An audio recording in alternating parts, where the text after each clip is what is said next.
오늘은 누가복음 강의 66번째 시간으로 누가복음 15장 11절에 32절을 통해서 잃은 아들을 찾으시는 하나님, 잃은 아들을 찾으시는 하나님이라는 제목으로 하나님의 말씀 증거하도록 하겠습니다.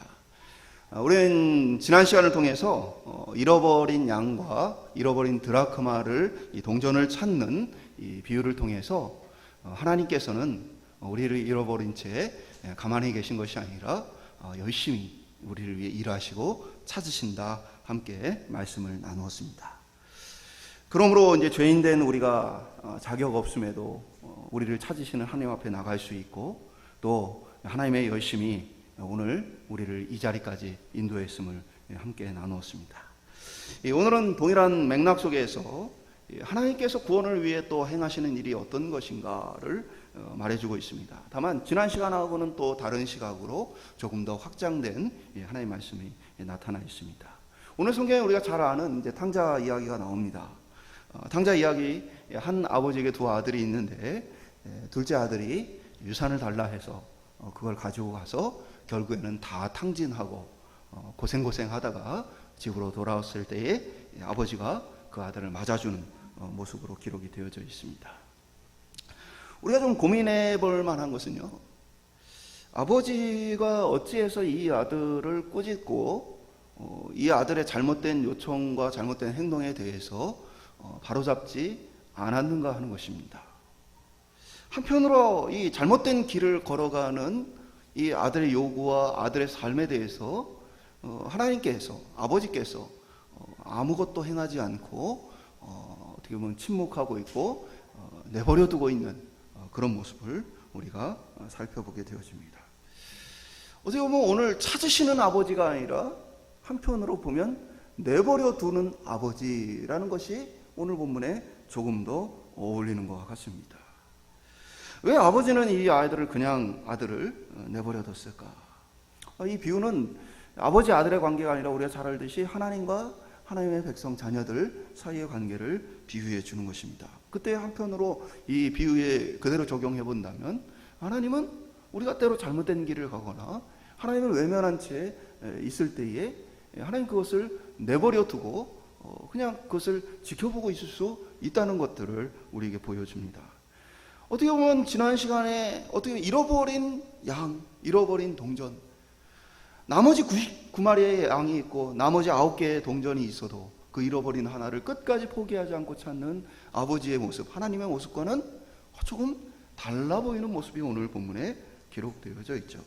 왜 하나님은 그렇게 내버려 두실까? 왜 하나님은 그렇게 우리의 가운데 당장 찾아와서 우리를 만나주고 해결해 주시지 않을까? 실제로 우리의 삶 속에서도 보면 하나님이 내가 기도할 때나 내가 요청할 때 바로바로 응답하지 않고 내가 원하는 것을 들어주지 않을 때도 굉장히 많죠. 또 우리의 신앙생활 가운데서 기도하고 또 예배를 드리지만 하나님의 임재를 친밀하게 느끼지 못할 때도 종종 있는 것을 보게 되어집니다. 우리는 지난 시간 말씀만 바라본다면 비교적 길지 않은 시간에 양을 찾아내고 또 동전을 밤새 찾는 모습을 우리가 보게 되어집니다. 반면에 이 비유를 그대로 본다면 어떤 사람도 양 한 마리 잃어버렸는데 평생 그 양만 찾아다니지는 않습니다. 어느 순간이 되어지면 양을 잃어버렸구나 하고 나머지 양을 돌볼 수밖에 없는 상황이 오는 것이고, 또 동전 역시도 동전 하나를 찾기 위해서 직장도 포기하고 할 일들도 하지 않고 그 동전만 찾아 나서지는 않습니다. 그래서 지난 시간 비유만을 우리가 생각해 본다면 어느 순간이 되어지면 그것을 계속 찾을 것인가, 시간이 오래 지나도 그 양과 동전을 찾을 것인가라는 궁금증을 우리가 갖게 되어집니다.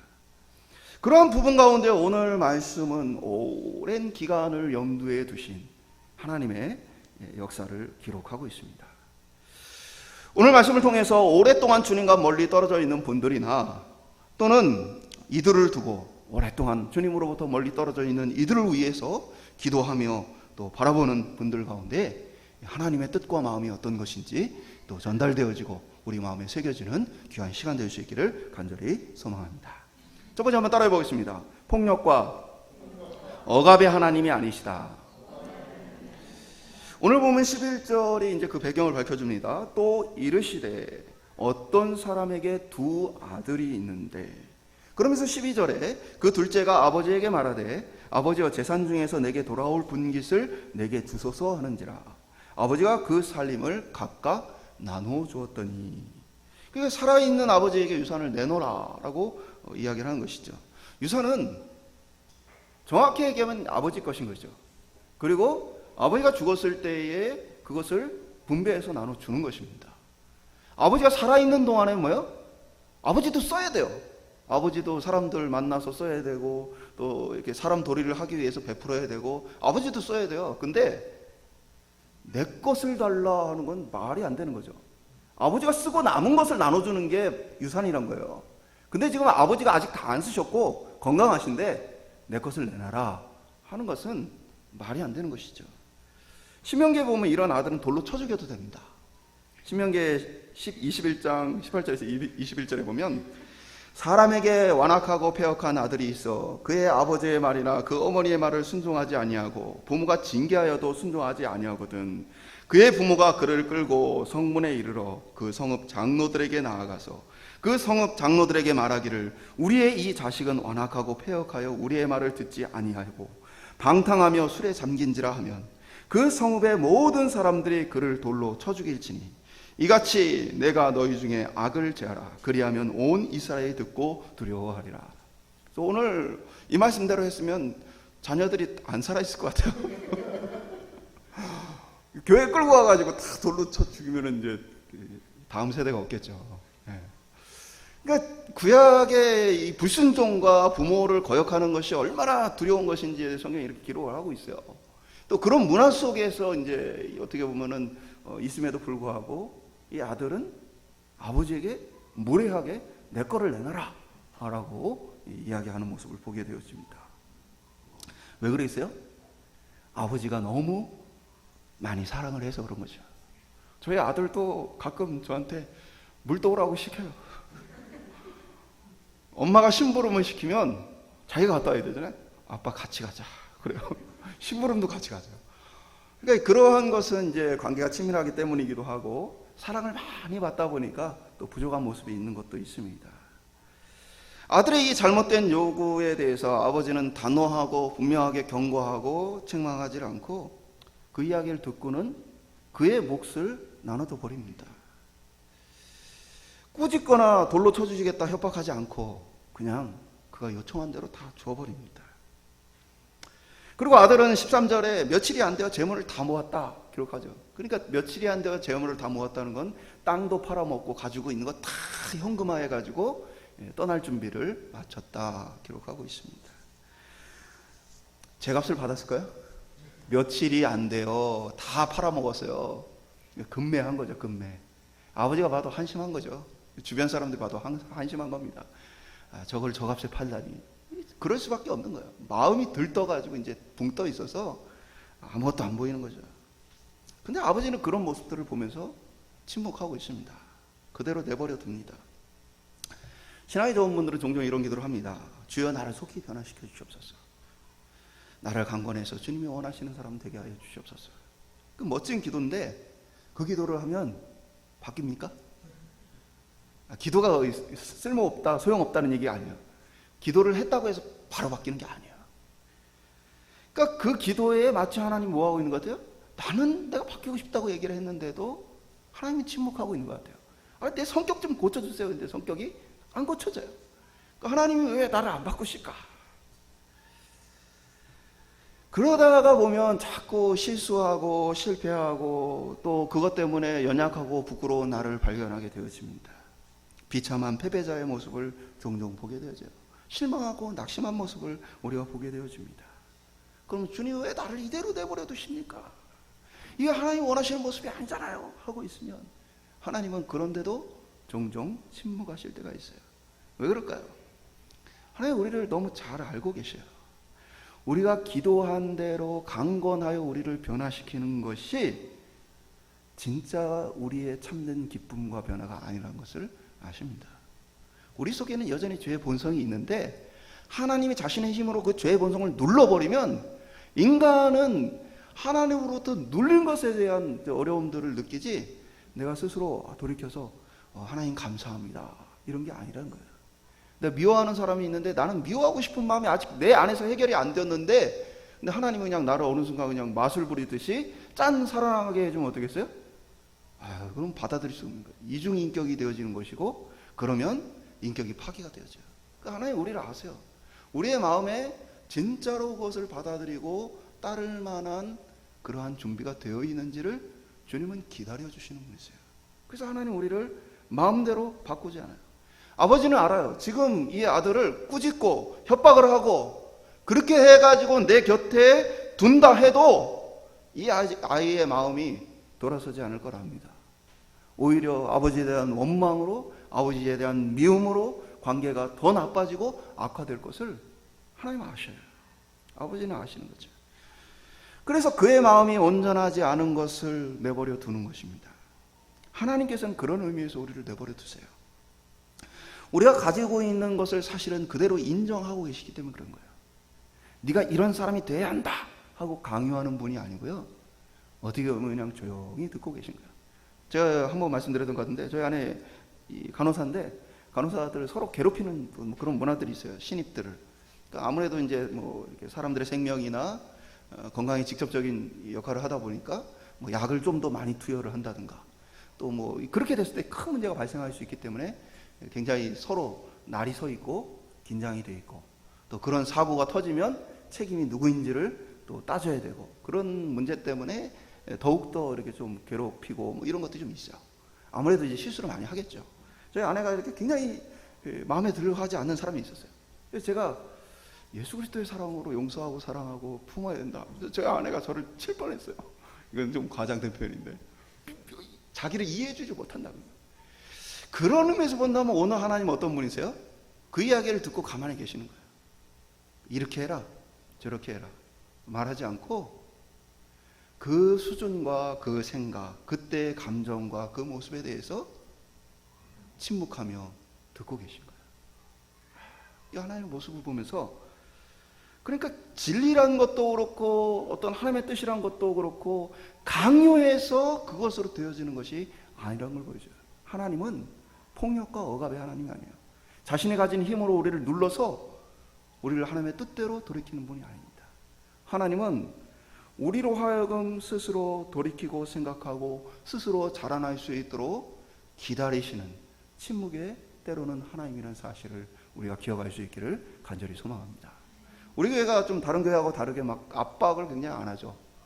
뭐 어떤 교회는 뭐 이렇게 하면은 막 전화해가지고 뭐 이렇게 압박을 합니다. 왜 안 오냐, 왜 안 하냐. 글쎄요, 그렇게 하면 하겠죠. 근데 하나님께 자신의 마음이 진짜 자유롭고 기쁘고 즐겁게 하나님과의 관계를 맺어갈 수 있느냐. 그렇게 하면 하나님을 사랑하는 마음이 자라날 수가 없어요. 열심히 봉사하고 열심히 헌신하는 인생이 될지 모르지만 하나님을 정말 편하게 여기며 힘들고 어려울 때 그 품에 안길 만한 친밀한 관계 형성이 어렵다는 사실이에요. 사랑하는 여러분, 주님은 우리를 왜 때로는 침묵해요? 때로는 가만히 기다리고 계십니다. 다만 조금씩 우리가 변해가기를 기다리던 사실입니다.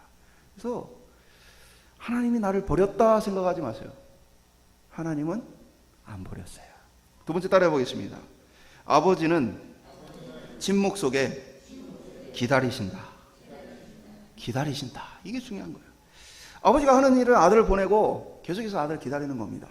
어떻게 알 수 있습니까? 세상 물정을 잘 아는 부모는 세상 물정을 알지도 못하는 이 자식이 실패할 걸 알아요. 당연한 거죠. 자식 키워보면 알죠. 과자 사주면 그 자리에서 다 먹는 애가 있고 아꼈다가 뺏기는 애들이 있어요. 저는 과자 사주면 먹고 제 동생은 아꼈다가 저하고 나눠 먹어요. 옛날에 보면 그랬어요. 그러니까 이게 뭘 쥐고 있는, 지금도 약간 그래요. 제 동생은 꼭 쥐고 살아요. 근데 저는 그냥 주는 대로 다 쓰고 살아요. 그래서 저희 아내한테 용돈 받고 삽니다. 그래야 살 수 있는 것 같아요. 안 그러면 다 쓰고 없을 것 같아요. 그러니까 이 자녀를 피우면 이 아이가 어떤 아이인지, 어떤 삶을 사는지, 어떤 성향을 갖고 있는지 알아요.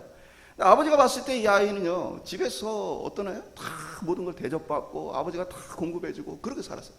세상 물정은 전혀 모르는 아들이에요.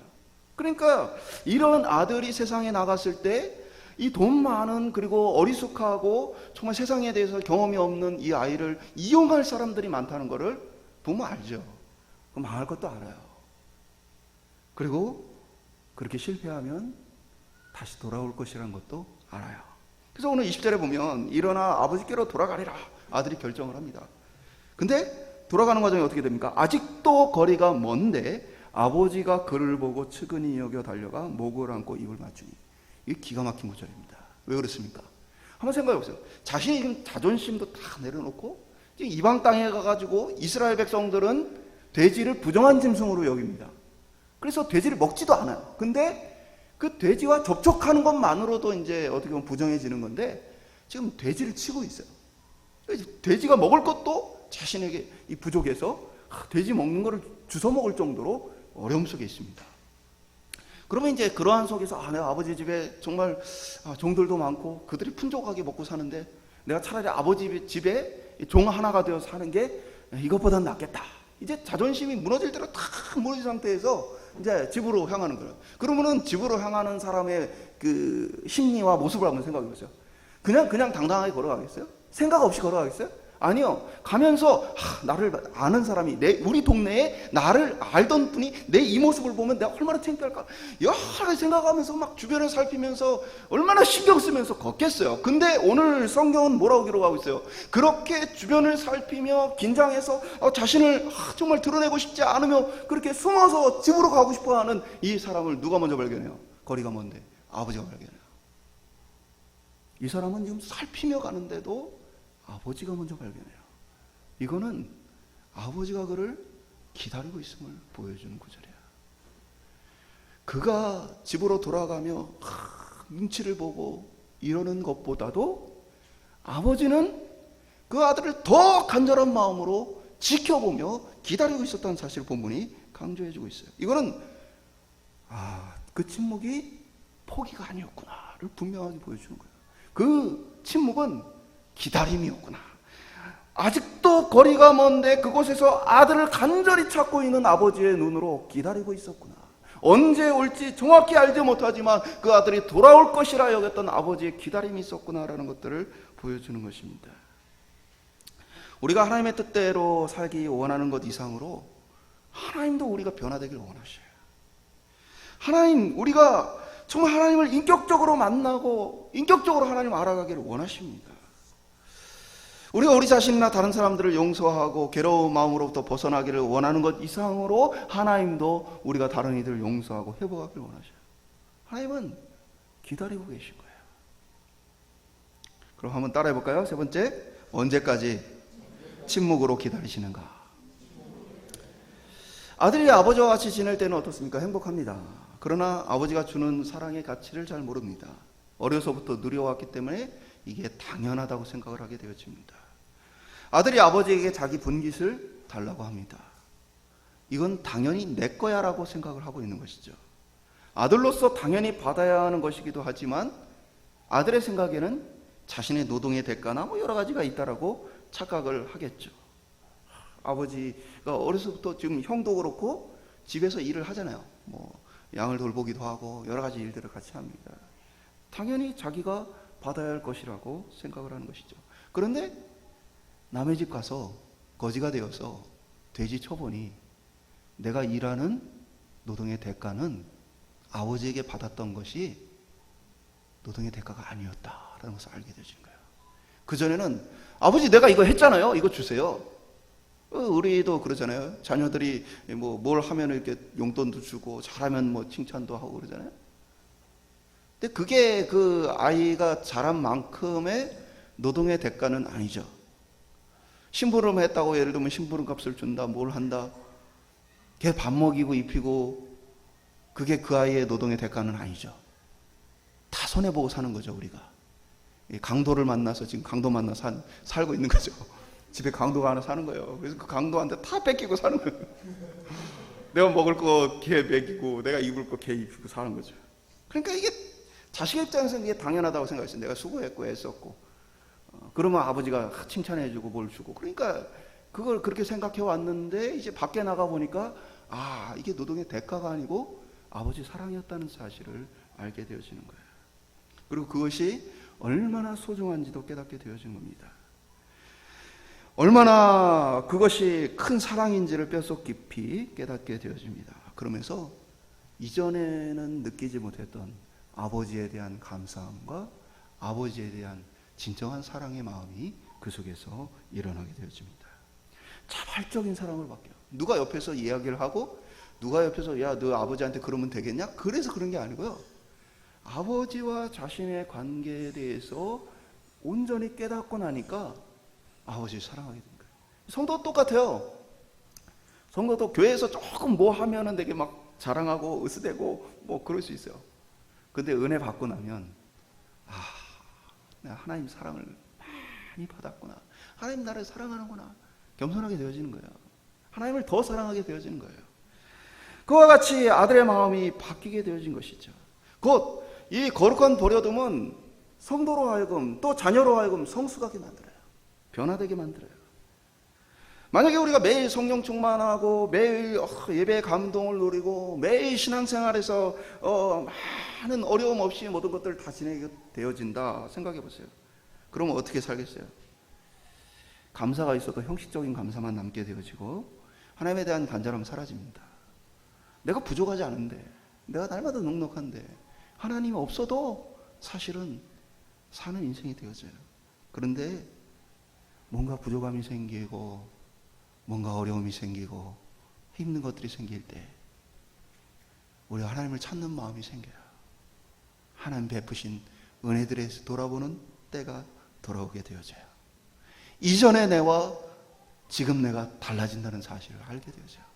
성도는 그렇게 부족함과 연약한 환경 속에서 성숙하고 자라나게 되어집니다. 아버지가 억지로 곁에 있었다면 이는 삐뚤어질 아들이지만 아버지가 그 모든 재산 다 포기하고 아들을 위해서 어떻게 보면 그거 아깝지 않아 한 거죠. 어차피 다 탕진할 걸 알지만 아들이 돌아오기를, 아들이 인격적으로 아버지와 마음을 진정으로 통할 수 있기를 아버지는 원했던 것입니다. 그렇게 하나님은 우리가 스스로 돌이켜 하나님께로 돌아오기까지 기다려주시는 분입니다. 마지막으로 따라해볼까요? 아버지 안에서 한 형제다. 그러나 그러한 상황 속에서 이제 맏아들의 반응을 보십시오. 집에 가까이 오니 풍악 소리가 나오고 춤추는 소리가 들립니다. 이게 무슨 일이냐? 종에게 묻습니다. 그러니까 27절에 종이 이 형에게 이렇게 얘기해요. 당신의 동생이 돌아왔음에 아버지가 살찐 송아지를 잡았나이다 라고 얘기를 해요. 맏아들이 화가 났습니다. 28절에 화가 나서 집으로 돌아가지 않는 아들을 아버지가 찾아와요. 그래서 맏아들에게 아버지가 들어가자고 권합니다. 30절에 어떻게 기록하고 있습니까? 이 맏아들이 뭐라고 대답하냐면 아버지의 살림을 창녀들과 함께 삼켜버린 이 아들이 돌아오매 이를 위하여 살찐 송아지를 잡으셨나이다. 화가 났어요. 나하고 내 친구들이 함께 즐길 때는 염소 새끼도 안 주셨는데 이 나쁜 놈이 돌아왔는데 살찐 송아지를 잡아서 잔치를 베푸십니까? 하고 서운한 마음과 화가 난 마음을 표현합니다.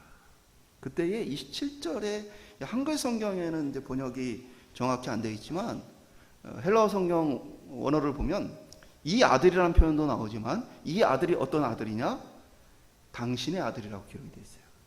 그러니까 아버지한테 뭐라고 얘기했냐면 당신의 아들, 창기에게 모든 재물을 다 팔아먹은 이 아들이라고 표현하고 있는 거예요. 그러니까 여기에 중요한 표현이 뭐냐면 종은 당신의 동생입니다 라고 얘기했는데 이 사람은 뭐예요? 내 동생으로 인정할 수 없는 거예요. 그래서 아버지한테 아버지의 아들입니다, 당신의 아들입니다 라고 얘기를 한 거예요. 그러니까 아버지는 그에게 어떻게 합니까? 내 동생이라는 표현을 다시 쓰십니다. 근데 우리가 이 부분을 보면요, 맏아들이 단순히 동생에 대해서 미워하는 마음이 있다 이렇게 단순하게 생각하면 안 돼요. 본문을 자세히 보면 둘째가 자신의 유산을 물려달라고 했을 때 아버지가 어떻게 하냐면 둘째에게만 몫을 떼주는 게 아닙니다. 그곳에서 맏아들의 몫과 둘째의 몫을 나누어서 줍니다. 일반적으로 이제 맏아들은 2배를 받게 되어지는데 그래서 재산 분배를 끝내버린 겁니다. 그러면 둘째는 자기 재산 가지고 다 날려버렸기 때문에 나머지 있는 모든 재산은 누구 겁니까? 맏아들 겁니다. 내 건데 지금 내 살찐 송아지가 동생의 잔치를 위해 쓰여지고 있는 거죠. 지금 동생이 앞으로 살아가면서 먹고 살아야 될 거, 돌아봐야 될 거 다 누구 거에서 나오는 거야? 내 거에서 나오는 거야. 그러니까 맏아들의 모습은 단순히 그런 모습이 아니라 자신은 참고 견디며 왔어요. 그리고 심지어는 아버지가 유산을 물려주었지만 자기 것이라고 주장을 하지 않고 염소 새끼 한 마리 자기 뜻대로 사용하지 못하고 아버지에게 순종하며 살아왔어요. 근데 그것에 대한 억울함과 분노가 차는 거예요. 이렇게 지 멋대로 살면서 하는 이 녀석을 위해서 내가 가진 것을 또 손해봐야 한다니 얼마나 억울하고 얼마나 답답했겠어요. 근데 이게 사실은 맏아들의 모습이 바리새인들과 지도자들의 모습입니다. 그들은 아버지 곁에 있는 것 같아요. 아버지 곁에 있어요. 성전에 있고 예배를 드리고 종교적인 활동들을 합니다. 그러면서 이들의 삶은 진짜 어땠어요? 하나님의 말씀이란 율법이라는 그것을 따라서 장로들의 전통, 유전이라고 해서 율법을 어떻게 지킬 것인가 해가지고 자신들은 삶을 살 때 이것도 하면 안 되고 저것도 하면 안 되고 철저하게 율법을 지키기 위해서 애쓰며 살아왔어요. 근데 지금 상황은 어떤 거예요? 예수님이 와서는 자신들은 되게 멀리하는 것 같고 지금 죄인들을 가까이해요. 세리들을 가까이해요. 그들과 함께 어울리는 모습을 봤을 때 지금 분노하고 있는 이 바리새인들의 모습이 마치 맏아들의 모습과 같다. 주님은 사실 비유하고 있는 것이죠. 근데 중요한 건 뭡니까? 맏아들도 잃어버린 아들이라는 사실입니다. 곁에 있지만 잃어버린 아들이에요. 왜 그래요? 이 맏아들 역시도 아버지를 향한 마음이 안 열려 있어요. 아버지를 진짜 사랑하고 진짜 사랑하면요 그 사람의 마음을 헤아리게 돼 있어요. 아버지가 이러면 좋아하시겠구나.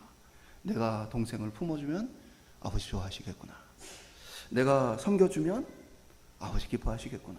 근데 아버지에 대해서 똑같이 인격적으로 좋은 관계 속에 있지 않은 것이 맏아들의 모습이에요. 그러니까 두 아들을 다 잃어버린 아들인 것이죠. 이 말씀의 은혜가 뭐냐면요, 이 비유의 은혜가 뭐냐면 결말이 없이 끝났다는 사실이에요. 그 얘기는 뭡니까? 저는 이게 예수님의 의도라고 생각하는데 지금 바리새인들을 향해서 내가 너희를 아직도 포기하지 않았다는 메시지입니다.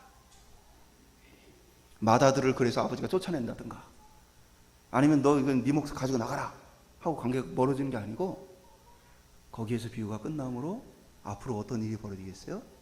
잃어버린 것을 찾는 아버지, 악한 동생을 용서하시는 아버지, 그 아버지가 동일한 맥락에서 뭐예요?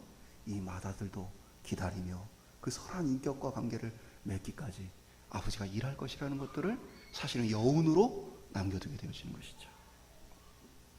그런 대표적인 사람이 사도 바울이죠.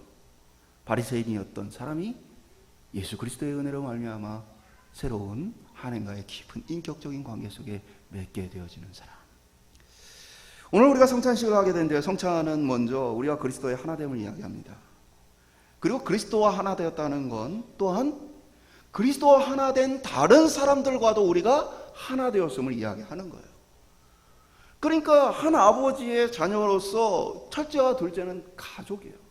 그 가족이란 건 뭐예요? 오늘 둘째가 사고를 치고 둘째가 지멋대로 살고 그러다가 지금 첫째 형의 재산을 어떻게 보면 축내고 첫째 형에게 불편과 또 여러 가지 불화를 일으키는 것이 있지만 그러나 그들은 가족이고 품어주길 원했다는 모습을 봤을 때 성도의 삶도 마찬가지예요. 오늘 신앙생활 같이 할 때 성도들이 항상 기쁘고 항상 마음이 맞고 그런 건 아니에요. 때로는 어떤 사람이 날 손해보게 해요. 어떤 사람이 내 마음을 속상하게 해요. 나를 불편하게 할 때도 있어요. 근데 중요한 건 뭐예요? 우리가 그리스도와 하나이고 그도 그리스도와 하나라면 우리는 그리스도 안에서 하나라는 거예요. 그래서 성경은 이 교회를 비유할 때에 한 몸으로서 여러 가지 지체가 있다라고 하나라는 것을 이야기합니다. 그리고 우리가 서로를 향해서 형제, 자매라고 부르는 건 역시도 하나님의 안에서 하나의 가족이다라는 것을 보여줍니다. 오늘 성찬을 한다는 의미는 또 한편에 바로 이런 것이 있는 거예요. 주님의 살과 피를 먹음으로 내가 주님과 하나가 되어지고 주님과 살과 피를 나 혼자 먹는 것이 아니고 믿음의 가족들과 함께 먹음으로 이들이 나와 하나가 되어진다라는 신앙의 고백이 이 성찬 속에 담겨 있다는 사실입니다. 오늘 저희들 안에서 이 성찬을 대할 때에 어떻게 보면 우리 마음이 당장 모든 것이 다 열려있지 않더라도 주님, 내가 주님의 마음을 담고 주님의 마음을 헤아릴 수 있도록 도와주세요 라는 기도 속에 또 오늘 우리의 성찬이 주님 안에 하나 되어지는 또 성찬이 되어주시기를 간절히 축원드립니다. 말씀 맺도록 하겠습니다. 하나님 때로 우리를 내버려 두십니다. 때로는 버려두는 게 최선이기 때문에 하나님 내버려 두십니다. 그리고 또 우리가 스스로 돌이키기를 기다리시는 마음에 우리에게 계속해서 기회를 주시는 것입니다. 우리가 스스로 어느 순간 준비가 되어지면 우리를 기다렸던 하나님을 만나게 되어 있습니다. 포기한 것이 아니라 사랑으로 기다렸던 그 하나님 앞에 언제든지 우리가 다시 나아갈 때 주님과 친밀한 사랑의 교제를 다시 나눌 수 있다는 사실입니다. 응답이 없다고 또 마음에 감동이 없다고 불안해하지 마시고 하나님 우리를 버려두지 않고 포기하지 않고 기다리시는 분위기에 우리도 그런 하나님을 믿고 때로는 응답이 없고 때로는 당장의 변화가 없어도 하나님과의 친밀한 만남을 위해 계속해서 힘쓰는 저희들 되기를 원합니다. 그리고 또한 오늘 성찬을 통해서 그리스도와 하나 된 것 같이 우리가 그리스도 안에서 하나 되어 더욱 사랑하고 아끼는 그리스도 안에 한 몸 되어지는 성령의 역사가 나타나는 귀한 또 성찬이 되기를 간절히 축원드립니다.